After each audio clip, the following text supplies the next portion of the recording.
21 dias de oração pela Igreja Batista Monte Cristo. Terceiro dia, uma descoberta extraordinária. Isaías, capítulo 6, versos de 1 a 8. No ano em que o rei Uzias morreu, eu vi o Senhor assentado num trono alto e exaltado, e a aba de suas vestes enchia o templo. Acima dele estavam serafins, cada um deles tinha 6 asas, com 2 cobriam o rosto, com 2 cobriam os pés e com 2 voavam. E proclamavam uns aos outros: Santo, Santo, Santo é o Senhor dos Exércitos. A terra inteira está cheia da sua glória. Ao som das suas vozes, os batentes das portas tremeram, e o templo ficou cheio de fumaça. Então gritei: ai de mim, estou perdido, pois sou um homem de lábios impuros e vivo no meio de um povo de lábios impuros. Os meus olhos viram o Rei, o Senhor dos Exércitos. Logo um dos serafins voou até mim, trazendo uma brasa viva, que havia tirado do altar com uma tenaz. Com ela tocou a minha boca e disse: veja, isto tocou os seus lábios, por isso a sua culpa será removida, e o seu pecado será perdoado. Então ouvi a voz do Senhor conclamando: quem enviarei? Quem irá por nós? E eu respondi: eis-me aqui, envia-me.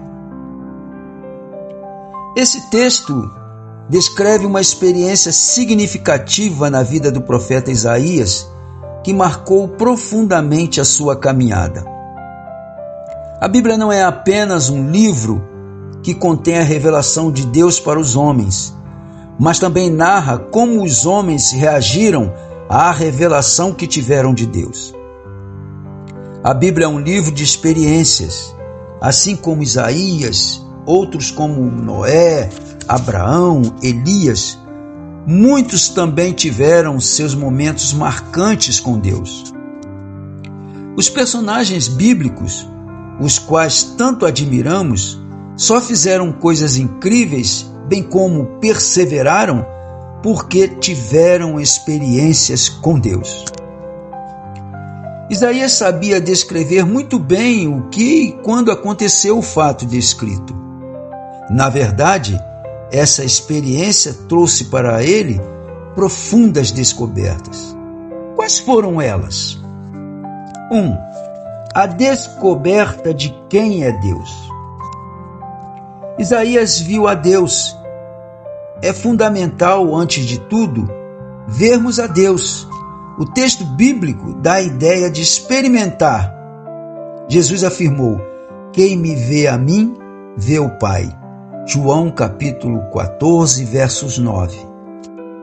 Jacó foi tocado por Deus e disse: vi a Deus face a face, e a minha vida foi salva. Gênesis capítulo 32, verso 30. Gideão foi transformado por Deus quando viu o anjo do Senhor face a face. Juízes capítulo 6, verso 22. Paulo viu a Jesus e toda a sua vida foi mudada. 1 Coríntios capítulo 9, verso 1. Jó só o conhecia de ouvir falar. Entretanto, um dia ele viu ao Senhor. Jó capítulo 42, verso 5. Nós temos visto a Deus? Temos tido experiências com Ele? A nossa vida não se tornou semelhante à de Jó? A Escritura nos diz: provai e vede que o Senhor é bom. Salmos 34, verso 8. A principal característica que Deus quis manifestar a Isaías foi a sua santidade. Moisés teve experiência com Deus. Êxodo capítulo 3, verso 5. Deus é santo. A criação declara isso. Apocalipse capítulo 5, verso 8. Josué teve experiência semelhante. Josué capítulo 5, verso 15. A Bíblia afirma que sem santidade ninguém verá ao Senhor. Hebreus capítulo 12, versos 14. Deus quer um povo separado. 1 de Pedro, capítulo 2, verso 8. Êxodo, capítulo 19, verso 6. Deus anseia por nós. Tiago, capítulo 4, versos 4 e 5. 2. A descoberta de quem sou eu. Isaías disse: ai de mim, estou perdido, sou impuro. Seu grande problema, os lábios. Quando ele contemplou a Deus e olhou para si mesmo, ficou muito evidente a sua condição. A Bíblia afirma que todos pecaram e estão destituídos da glória de Deus. Romanos capítulo 3, verso 23. Somos pecadores. Temos muita dificuldade de reconhecer o nosso pecado. Somos orgulhosos, autossuficientes e egoístas. Apocalipse capítulo 3, verso 14 a 22. Acreditamos que o mundo gira em torno de nós. Davi, quando pecou e foi repreendido por Deus, reconheceu o seu pecado. Ele disse: contra ti, somente eu pequei, e fiz o que era mal aos teus olhos. 3. A descoberta de quem eu posso me tornar. O anjo tocou exatamente na ferida, lábios impuros. Deus tem remédio para as nossas vidas.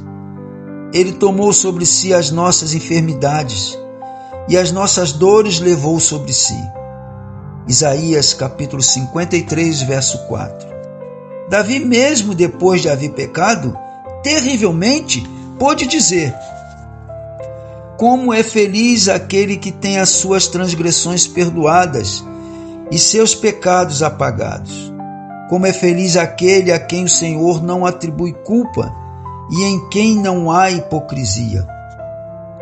Enquanto eu mantinha escondidos os meus pecados, o meu corpo definhava de tanto gemer. Pois dia e noite a tua mão pesava sobre mim. Minhas forças foram se esgotando como em tempo de seca. Então reconheci diante de ti o meu pecado e não encobri as minhas culpas. Eu disse: confessarei as minhas transgressões ao Senhor, e tu perdoastes a culpa do meu pecado. Salmos 32, verso 1 a 5. Eu posso me tornar um pecador perdoado, purificado e em processo de santificação. 4. A descoberta do que eu posso fazer. Deus tem propósito para nós.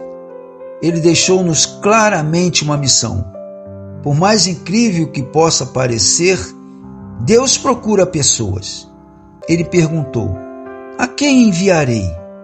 A Bíblia descreve situações em que Deus não encontrou ninguém. Ezequiel, capítulo 22, verso 30. Paulo, escrevendo aos Efésios, declarou que Deus tem algo extraordinário preparado para nós realizarmos. Efésios, capítulo 2, versos de 8 a 10. Isso não é incrível? A maior de todas as obras que o Senhor nos chamou, ou na verdade, nos enviou a fazer, é aquela que chamamos da Grande Comissão. Portanto, vão e façam discípulos de todas as nações, batizando-os em nome do Pai, do Filho e do Espírito Santo, ensinando-os a obedecer a tudo o que eu lhes ordenei. E eu estarei sempre com vocês até o fim dos tempos. Mateus capítulo 28, versos 19 e 20. Não foi maravilhosa a experiência de Isaías? A nossa também pode ser. Deus quer nos tocar, revelando-se a nós, perdoando nossos pecados e mostrando seus planos para a nossa vida. Há algo extraordinário que Deus nos envia a fazer: pregar o Evangelho e fazer discípulos. Motivos de oração.